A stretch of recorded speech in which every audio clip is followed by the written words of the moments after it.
Oras alas 3 ng madaling araw. Gising na! Balitaan na! Maiinit na balita, hindi pa huhuli, hindi pa titinag. Mga balitang sabay-sabay nating mamarkahan. Markado! Kasama si Mark Makalalad. Markado! Magandang madaling araw. Ngayon po'y Huwebes, ika-22 sa buwan ng Enero taong 2026. Tara na't markahan ang mga balitang dapat niyong malaman. Mga balitang siksik, mabilis at detalyado. Ito po ang programang Markado kung inyong kapuso, Mark Makalalad. Markado! Sa latag ng ating mga balita, unahin natin. Dating Senador Bong Revilla inhiwalay muna sa 4 pang kapwa-akusado sa Quezon City Jail Male Dormitory. Ipinalawanag ni BJMP spokesperson Jail Superintendent Jerex Bustinera, pagkalipas pa ng 7 araw sila ihahalo sa ibang persons deprived of liberty o PDL. Bahagi uman ito ng standard operating procedure para sa mga bagong pasok na PDL upang maprotektahan ang lagay ng kalusugan ng karamihan ng preso. Posible kasi anyang lantad pa sa mga virus ang mga bagong pasok na PDL, kaya kailangan mo na silang i-isolate para hindi ito makahawa o mailipat sa iba pang preso. Markado! 2 pang kapwa-akusado na dating Senador Bong Revilla sa flood control project anomalies na dala na sa Quezon City Female Dormitory sa Camp Karingal. Bago dalhin sa Camp Karingal, inharap muna kahapon ng 2 sa mesrado at prenoseso ang kanilang mga dokumento para sa commitment order. Mula sa Sandigan Bayan, sinakayan 2 sa sasakyan ng Sheriff's Office.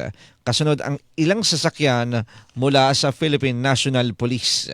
Markado!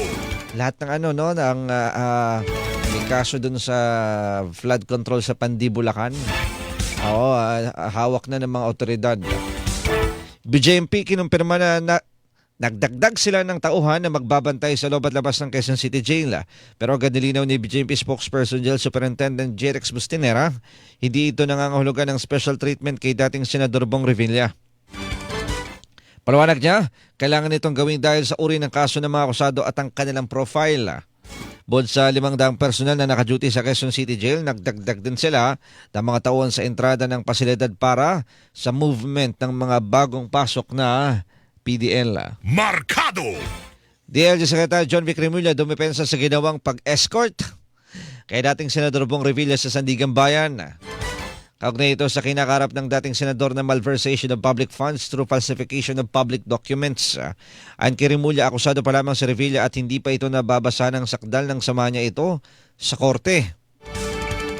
Pag may iba ba, nasasamahan ba? Tsaka dun sa loob ng sasakyan niya nakasakay. Dagdag pa ng kalihim ang kanyang ginawa ay tinuturing niyang last act of friendship sa kaibigan na nahaharap sa kaso. Markado! Dating DPWH Bulacan First District Engineer Henry Alcantara kinustodiya na ng DOJ. Alauna ng hapon ng kunin ng DOJ sa Alcantara mula kustodiya ng Senado matapos makulong doon dahil sa contempt na ipinataw ng Senate Blue Ribbon Committee. Pero bago ipasa sa DOJ, sumailala muna sa Alcantara sa medical check-up na standard operation procedure. Kasabay nito tiniyak ng DOJ ang lubos na kooperasyon ni Alcantara sa kailangan itong dumalo sa pagdinig ng Senate Blue Ribbon Committee. Markado! Minority report ukol sa investigasyon ng Senate Blue Ribbon Committee sa Flood Control Project Anomaly. Walang silbi at wala sa hulog. Ganyan inilarawan ni Committee Chair Senate President Pro Tempore Panfilo Lacson ng ulat na prinisinta ni na Senador Dante Marcoleta at Amy Marcos. Ayon kay Lacson, papaano irerespeto ang naturang minority report gayong wala naman ito sa kanilang rules o libro at hindi naaayon? Tila pambabastos at pinangungunahan umano ng minority report ang ginagawang investigasyon ng Senate Blue Ribbon Committee na kanyang pinamumunuan. Markado! Senadora Amy Marcos sinagot ang mga pahayag ni Senate President Pro Tempore Panfilo Lacson. Unang sinabi na Lacson na walang silbi at wala sa hulog ang minority report na tila pambabastos sa ginagawang investigasyon na pinamumunuan ng kanyang komite. Ayon kay Senador Marcos, ang pinatunguhan ng minority report ay taong bayan at tagpasaring pa na hindi siya ang may basurang pinagtatakpan. Sinabi rin ng senadora na ayaw na niyang patulan ng usapin ng respeto dahil may tuturing na pinakamalaking uri ng bastusan ay ang pamabastos sa talino at pag-unawa ng Pilipino. Kaya naman natin na mga matatalino na rin ng Pilipino ay hindi rin tayo madadaan sa mga quotable quote. Yung mga pangaparatang mga batuhan ng putik na yan. Hindi tayo magpapadala basta-basta dyan. Markado. Minority report na minorya ng Senado hindi bawal pero hindi rin naayon. Yan ang hirit ni Senador Rizon de Veros matapos maglabas ng minority report sina Senador Amy Marcos at Rodante Marcoleta ukol sa inimbestigahang flood control project anomaly. Ang de Veros nagawa na nila ito noon ni dating Senador Coco Pimentel na tumalakay sa issue ng sugar importation sa bansa. Pero paglinaw ni de Veros, kanilang hinintay muna ang final committee report ng Blue Ribbon Committee bago maglabas ng minority report. Markado. Senador Rizon de Veros dudang may pinagtatakpan ng mga mag-asawang kontratistang sina Curly at Sara Diskaya. Yan ay kasunod ng patuloy na pagtanggi o pagdadahilan ng mga Diskaya na hindi maisumite ang ledger ng mga nakuha nilang infrastructure projects mula noong Duterte administration. Puna ni de Veros, mabilis na naisumite ng mga Diskaya ang ledger ng kontrata mula 2022 hanggang 2025 na sakop ng Marcos administration, pero patuloy ang pagdadalan kaugnay sa ledger mula 2016 hanggang 2022. Ay, nasa na yun? Yun ang mahalaga no? Para mahubaran ng tuluyan itong issue na ito dahil sa Marcos administration, meron. Pero pagdating sa Duterte administration, nasaan yung ledger? Malinaw niya na hindi ito pagpapakita ng good faith para maging karapat-dapat sa Witness Protection Program ng gobyerno. Markado. Dating Congressman Elizalde nagpadala na ng filler sa isang grupo ng mga pari. Yan ang ay sinabi ni DILG Secretary John Vic Remulla. Ipinadala ito sa kanyang kapatid isang ombudsman ni Jesus Crispin Remulla pero hindi ito para sumuko kundi para makipagdialogo. Seryoso umano nila ang filler at hindi sila makikipag-usap sa kampo at handa sila na makipag-usap sa kampo ng dating kongresista. Matagal nang nagtatagosiko sa Portugal kung saan walang extradition treaty ang Pilipinas. Markado. Samantala, Congressman Leandro Levis iginit na wala siyang Ghost Solar Project. Ginilibis na wala siyang nakuhang pera mula sa gobyerno at sarili niyang pera ang kanyang ginamit bilang investment. Hindi nga lamang anya natuloy dahil nahirapan siyang kumuha ng permit. Dagdag pa ni Levis, pinupolitika lamang siya para ilihis ang issue sa mga totoong Ghost Project. Markado. Dating Budget Secretary Amena Pangandaman, incorporator din sa solar company ni Congressman Leandro Leviste. Partikular dito ang kumpanyang Solar Philippines Power Project Holding Incorporated. May one nominal share umano si Pangandaman na nakuha niya nang siya ang nag-coordinate sa pag-incorporate ng kumpanya ni Leviste noon. Kinausap umano siyang gildito ni Pangandaman na noon ay consultant ng kanyang inang si Senador Loren Legarda. Markado. Congressman Leandro Leviste handang maimbisigan kaugnay ng kanyang solar power business. Sa press conference kahapon, sinabi ni Congressman Leviste na mas gugustuhin niya ang sumalang sa investigasyon. Pero ayon kay Leviste, sa investigasyon din ipinanawagan niya sa publiko ang Statement of Assets, Liabilities, Net Worth o salain ng lahat ng kongresista. Di para makita ang shares nila sa mga kumpanyang may kontrata sa gobyerno, ang mga prangkisa nila at iba pang transaksyon na may kaugnayan sa komiteng kinabibilangan nila sa Kamara. Markado. Verified impeachment complaint laban kay Pangulong Ferdinand Marcos Jr. Na iparating na sa tanggapan ni House Speaker Faustino D. III. Itong kinumpirma ni House Secretary General Cheroy Garafilla. Ibig sabihin ng transmittal, nag-umpisa na ang internal process para sa pagtupad ng Kamara sa kanyang constitutional mandate kaugnay ng impeachment. Matatandaan nitong Lunes, nagayon sa Attorney Andre De Jesus ang impeachment complaint na inendorso ni Pusong Pinoy Party's Representative Jet Nisay. Markado. Ikalawang impeachment complaint laban kay Pangulong Bongbong Marcos ihain ngayong araw ng bagong alyansang Makabayan o Bayan. At kay Renato Reyes, Pangulo ng Grupong Bayan, i-endorso ng Makabayan Bloc ang kanyang impeachment complaint. Basa ng kanyang reklamo ang usapin ng malawakang katiwalaan sa pamahalaan, partikular sa allocables at ang program appropriations. Umasa sa Reyes na mabibigyan ng pansin ng Kamara ang kanilang ihahain na reklamo. Markado. Ay, hindi lang impeachment ng Pangulong binabantayan, pati yung kay Vice President Sara Duterte. Dahil meron pong panibagong impeachment complaint laban kay Vice President Sara Duterte ang ihahain ng Grupong Bayan sa Pebrero. Kasunod yan ang pagtatapos ng 1-year bar rule sa paghain ng impeachment complaint laban sa Vice Presidente. Ayon kay Renato Reyes, Pangulo ng Grupong Bayan, magiging grounds ng ihain nilang impeachment complaint ay katulad din noong nakaraang taon. Tungkulin umano nilang ihain ng impeachment laban sa Vice Presidente kahit tila mahirap itong gawin dahil na rin sa naging desisyon ng Korte. Markado. Impeachment case naman laban kina Pangulong Ferdinand Marcos Jr. at Vice President Sara Duterte maaring sabay litisin ng Senado. Ito ang igiti ni Senador Rizal Ontiveros kung lulusot sa Kamara ang dalawang magkahiwalay na reklamo. Paniniyak pa ni Ontiveros na nakahanda silang gampanan ng tungkulin bilang senator judge na maglilitis at maghahatol sa impeachment complaint. Unang sinampa sa Kamara impeachment complaint laban sa Pangulo habang ikinakasa naman ang panibagong reklamo laban sa Vice Presidente sa Pebrero. Markado. At ito po kahapon, Vice President Sara Duterte sinampahan ng patong-patong na reklamo sa Office of the Ombudsman. Pinanguna ni dating Senador Antonio Trillanes IV kasama ang civil society organization, the Silent Majority, ang pagsasampa ng reklamong graft and corruption, plunder, bribery, culpable violation of Constitution, betrayal of public trust at iba pang high crimes laban kay Duterte. Nag-ugat ang reklamo kay VP Sara sa mga umano'y anomalya na kinasasangkutan niya simula ng siya pang alkalde ng Davao City hanggang sa maging kalihim ng Department of Education. At nabanggit dun sa reklamo kahapon pati yung confidential funds nung siya'y mayor pa ng Davao. Pati yung pagtanggap umano ng pera sa drug lord sa Davao. Yung kakulangan ng mga silid-aralan na naipatayo nung siya'y kalihim ng DepEd. Yung mga overpriced laptop. Siyempre yung confidential fund pa rin. Yan, yung mga naging grounds po ng kanilang reklamo. No, bulto-bultong dokumento yung dinala kahapon dyan po sa Ombudsman. Markado. Tugon naman ni Vice President Sara Duterte sa sinampang mga kaso laban sa kanya inaantabayanan na. Kabilang sa mga sinampang reklamo laban sa Vice Presidente ay graft and corruption, plunder, bribery, culpable violation of Constitution, betrayal of public trust at iba pang high crimes. Wala pang tugon dito ang Vice Presidente pero una na niyang itinanggi na may mali sa paggasto sa confidential funds ng Office of the Vice President at Department of Education. Markado. Suspended Cavite 4th District Representative Kiko Barsaga sinampahan naman ng panibagong reklamong cyber libel. Puro ano tayo filing ng cases Isinampa ang reklamo ni na Manila 2nd District Representative Rolando Valeriano sa Office of the City Prosecutor sa Maynila. May kinalaman pa rin ang reklamo sa social media post ni Barsaga na tumanggap ng suhol ang ilang miyembro ng National Unity Party mula sa negosyanteng si Enrique Razon para suportahan si late Representative Ferdinand Martin Romualdez bilang House Speaker. Giti Valeriano, walang katotohanan ng post ni Barsaga at hindi harmless political commentary ang mga walang basihang alegasyon nito. Markado. At DOJ handang iapela ang pagbasura ng korte sa isang kasong murder laban kay dating Negros Oriental na Representative Arnolfo Teves Jr. Ayon kay Justice Secretary Frederick Vida, hihilingin nila sa korte na baligtarin ang desisyon ng Manila Regional Trial Court Branch 15. Sinabi ni Secretary Vida na gagawin nilang lahat ng legal remedy na dadaan muna sa masusing evaluasyon at pag-aaral bago ihain ang apela.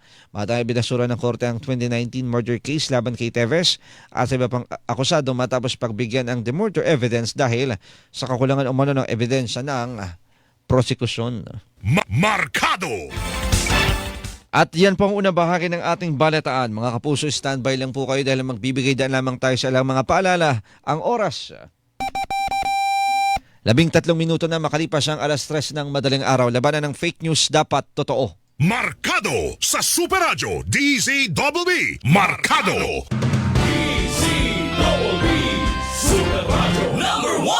Mercury Drug gising 24 oras sa mga piling lugar. Mercury Drug tumutulong para sa kalusugan ng bayan. Para sa iba pang impormasyon ng kanilang serbisyo, bisitahin ang website www.mercurydrug.com.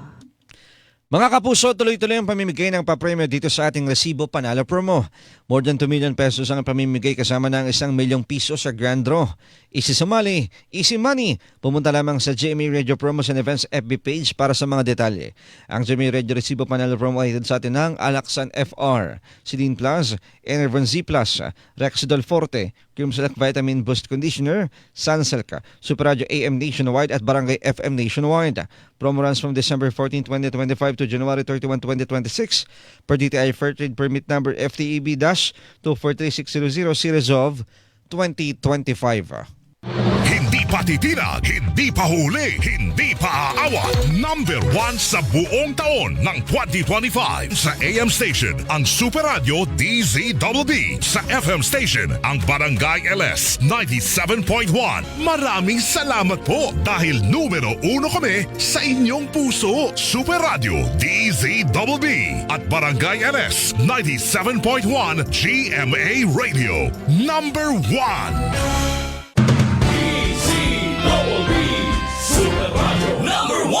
Mga kapuso, ako po si Lala Roque. Salamat ha sa pagtitiwala at ramdam na ramdam namin ito sa taong 2025. Kaya naman ang Super Radyo DZBB ay number 1. At ngayong 2026, hayaan niyong manatili kaming inyong mata, tenga at boses sa inyong bahay, buhay at sa lipunan. Basta radyo, solid DZBB tayo!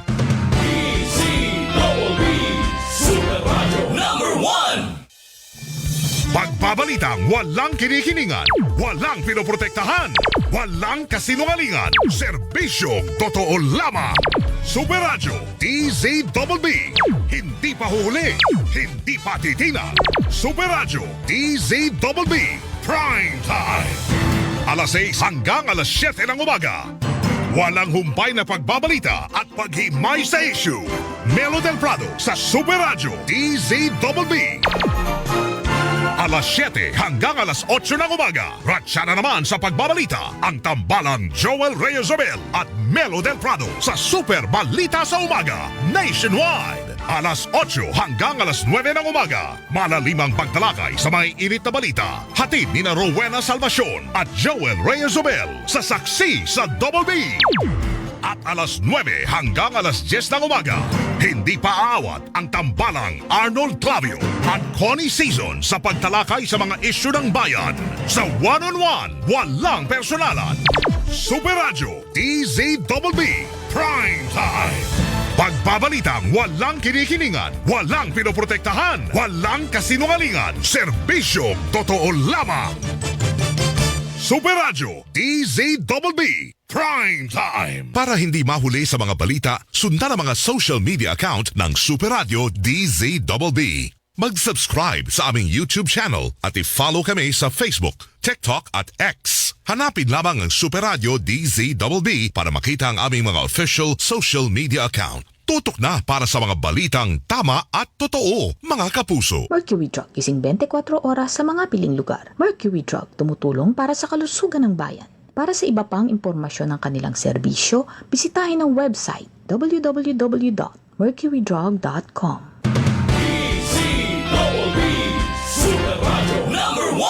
Kayo'y nakikinig sa Markado. Tagapan na tayo ng balita sa labas ng impilan. Drug den sinalakay ng PIDEA sa Ligaw Albay, 3 arestado. Ang detalye atin ni Olan Bolaolan. Naransag ng Philippine Drug Enforcement Agency o PIDEA ang isang drug den sa kanilang ikinasang bypass operation sa Ligaw City, Albay. Arestado sa nasabing operasyon ang 3 high-value target ng ahensya na kinilala sa alias na Pisot, money maintainer ng drug den, alias Jojo at alias Bert. Sinalakay ang nasabing drug den sa Purok 1, Barangay Gilid sa Ligaw City. Matapos benta ng suspect ng umano'y shabu ang isang ahente ng nagpanggap na buyer. Nakuha mula sa mga suspect ang mahigit sa 15 gramo ng umano'y shabu na nagkakahalaga ng mahigit sa 100,000 piso, mga drug paraphernalia at bypass money. Reklamong paglabag sa Comprehensive Dangerous Drugs ang isasampa laban sa mga suspect. Ako si Olan Bola ng GMA Super Radio DZBB. Dapat totoo. Markado, dapat totoo. Kayo'y nakikinig sa Markado. Salamat Olan Bola. At mga kapuso, salamat din po sa inyong pagtutok sa Super Radio DZBB. Madaling araw pero nagkakapet nakikinig ng balita sina Cecil Niviro, sina Jofel Ann, good morning. Buboy Menyes, si Ate Linda Zafra Miranda, Marjun Aspillaga. At gayon din kina Ate Antonina Fangon, syempre. Ate Ames Rementila, sa lahat ng mga kapuso po natin. Nakatutok din si Tita Cora Santo Tomas. At Nanay Grace at Nanay Dory dyan po sa Maynila. Markado! Balik tayo sa balitaan. BJMP inihanda na ang pagkukulungan ng hinahanap na si Charlie Atong Ang. Ayon kay BJMP spokesman Jail Superintendent Jerex Bustinera, nagsagawa ng inspeksyon sa mga pasilidad sa Laguna at Batangas kung saan pwedeng dalhin si Ang sa oras na mahuli ito. Kabilang dito ang Santa Cruz District Jail at San Pablo City District Jail sa Laguna o di kaya sa Lipa City District Jail sa Batangas. Nakain ang mga kasong kinakarap ni Ang sa mga nabanggit na lugar sa Laguna at Batangas kaugnay sa mga nawawalang sabongero. Markado! 5 baril ng negosyanteng si Charlie Atang ang voluntaryong sinuko sa punong tanggapan ng Mandaluyong City Police. 4 na pistola at isang rifle kasama ng ilang bala at magasin ang sinuko ng kampo ni Ang sa pulisya. Hindi naman naisuko ng negosyante ang isa niya pang baril na iniulat naman ng kanyang abogado sa Mandaluyong PNP. Ang voluntaryong pagsuko ng mga armas ay pagtalima sa revocation order sa license to own and possess firearms at sa firearms license ni Ang. Markado! 4 na pong opisyal ng Bureau of Fire Protection kabilang ang ilang retirado kakasuhan ng DILG. Ayon kay Interior and Local Government Secretary John Vic Remulla, dahil ito sa umunay bid rigging o dayaan sa proseso ng pagbibid. Halos tapos na umano ang case build-up at target na maisampang reklamo sa susunod na linggo. Sakop ng kaso ang mga naging transaksyon sa nakalipas na 20 taon kung saan lumalabas ng 2 supplier lamang ang nakikinabang sa kontrata ng BFP. Markado! Paggamit naman ng mga body-worn camera para sa fire safety inspection ng Bureau of Fire Protection sinimula na. Ayon kay Fire Superintendent Anthony Arroyo, tagapagsalita ng BFP, obligado itong gamitin ang mga pamatay sunog, partikular sa pagsasagawa ng fire safety inspection. Gagamitin din ito sa pag-apply para sa business permit, pag-renew ng business permit, pagsagawa ng inspection sa mga building construction at mga complaint-based inspection. Sa ngayon, mayroon na umanong 14,000 body-worn cameras na ginagamit sa kanilang mga operasyon. Markado! Sa ibang mga balita, Department of Agriculture pinagmalaki ang pagbaba ng food poverty incidence sa bansa. Ayon kay Assistant Secretary Arnold de Mesa, tagapagsalita ng Department of Agriculture, refleksyon o sumasalamin ito ng pagiging epektibo ng mga programa sa pagkain ng gobyerno. Resulta ng Octa Research Survey, lumitaw na bumaba ang food poverty incidence sa bansa noong ika-4 na quarter ng 2025 mula 49% patungong 30%. Ipinakita rin naman ito na epektibo ang benteng bigas meron na program ng gobyerno at ang matatag na presyuhan ng mga pagkain noong 2025. Markado! Koordinasyon naman ng Malacanang at mga LGU sa pagpapatupad ng mga government project mas paigtingin. Ayon sa Malacanang, ito ay upang masigurong maayos, malinaw at napapanahon ang paggamit ng pondo ng bayan. Alang sinumunod ito sa utos ni Pangulong Bongbong Marcos na gawing aktibong katuwang ang mga lokal na pamahalaan sa paggamit ng pondo ng gobyerno. Sa ilalim ng 2026 national budget, aabot sa 1.4 trillion pesos ang direktang ilalaan na pondo para sa mga probinsya, lungsod, munisipalidad at barangay. Markado!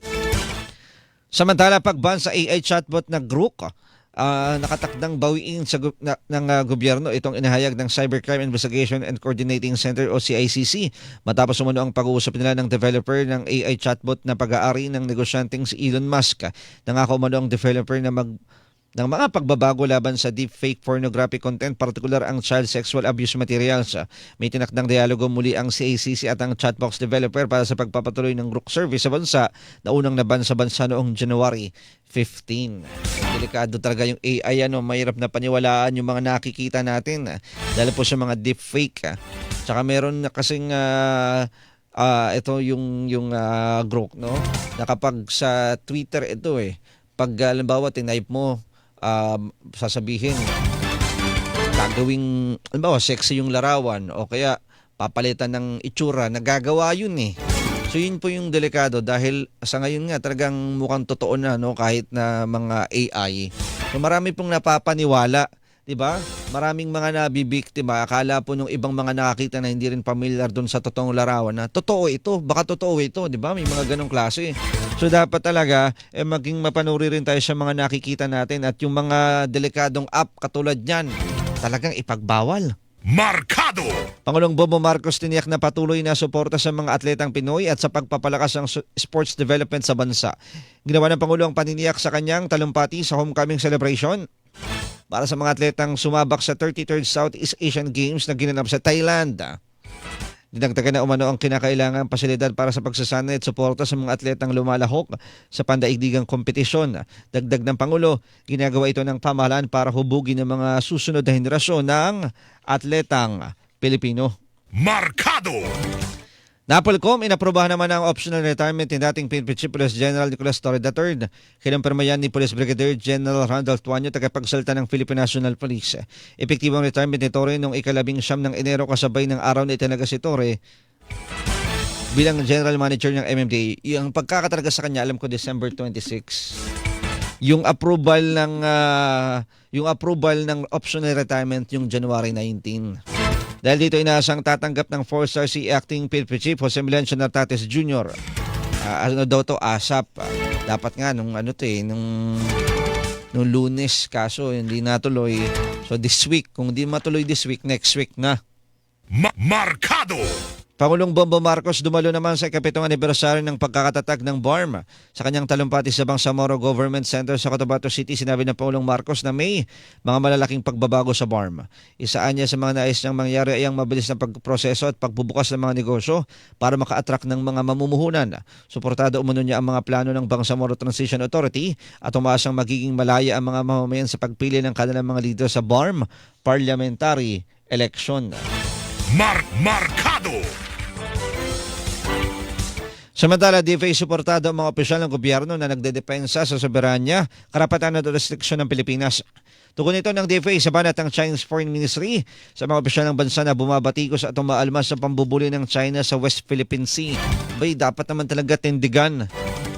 Sinabi ng DFA na ang hindi pagkakasundo ng mga bansa ay dapat idaan sa mga diplomatic channel sa halip na sagutan sa harap ng publiko.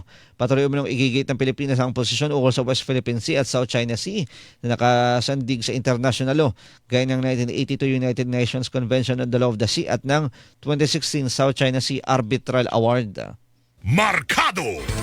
At mga kapuso, bago po tayo magtapos, nananatiling number 1 ang GMA Network sa taong 2025 kasabay ng pagdiriwang ng ika-75 anibersaryo ng istasyon. Batay sa Nielsen Television Audience Measurement, nakapagtala ang GMA Network ng 86.2% net reach o katumbas ng halos 62 milyong viewers mula Enero hanggang Desyembre ng nakaraang taon. Nangunguna naman sa 30 most watch list na programa sa telebisyon sa bansa ay ang flagship news program ng GMA Network na 24 oras at ang award-winning magazine show na Kapuso Mo, Jessica Soho.